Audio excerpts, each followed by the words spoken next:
Very interesting subject. Fantastic. Yeah, beautiful subject. And having you on, we're obviously going to be hear more about the masculine side of Tantra. We've heard, obviously, from Martina, the more feminine side. Yeah. Firstly, though, how did you move into Tantra sex? What was the journey for you? Sex. That's what you call a really blokey answer, isn't it, Martina?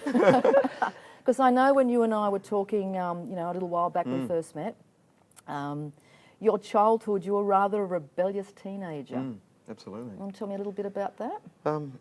Blue-collar family, had a father that liked to drink and taught me his wily ways, and so I rebelled against his dominance in my life from a young age up until for 20 years, 25 years. And your mum? Mum had a pretty rough childhood. She didn't have a blessed life, so the two of them were a bit of a mismatch as far as their intimacy and their love making, which at some level I probably knew about. I could feel it. Okay.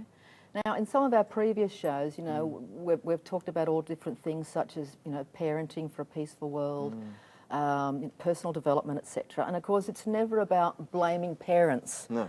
And one of the things we had talked about in other shows is about the Hopi Indians say that as we heal ourselves, we heal 5 generations back. Absolutely. So for you, it sounds like you were very aware that the pain that your parents had in their childhood and took into adulthood, you did the same. Massive, yeah. Yeah?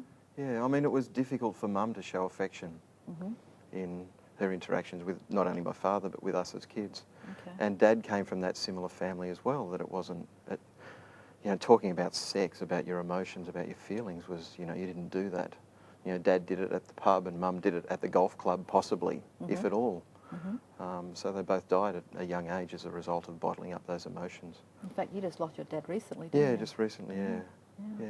So for you, no parents anymore? No, yeah. How was that for you in your life? It was full on. It's a full on experience. I mean, it's been just almost 2 months since Dad died.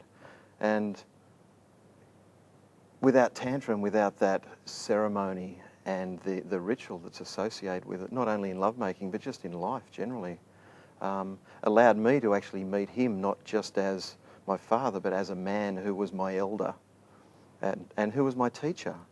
He was the man that taught me to fish, that taught me to play cricket, that taught me how to love women, as much as it might have been a little misguided at times. He actually taught me the beauty of, you know, of a cold beer, of, you know, a hard day's work. You know, these were the things that he really instilled in me that allows me to love the things in life that I love, yeah.